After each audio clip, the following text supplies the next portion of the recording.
Idol, magandang tanghali sa inyo lahat. Ito, tapos ko na yung kwarto. Hindi tayo pa ito. Para magtingin. Ito, tingin nyo. So, maganda na.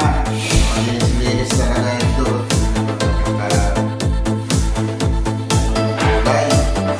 Maganda. Isya, tama nga pala sa inyo lahat yan. Mabuhay tayo mga idol.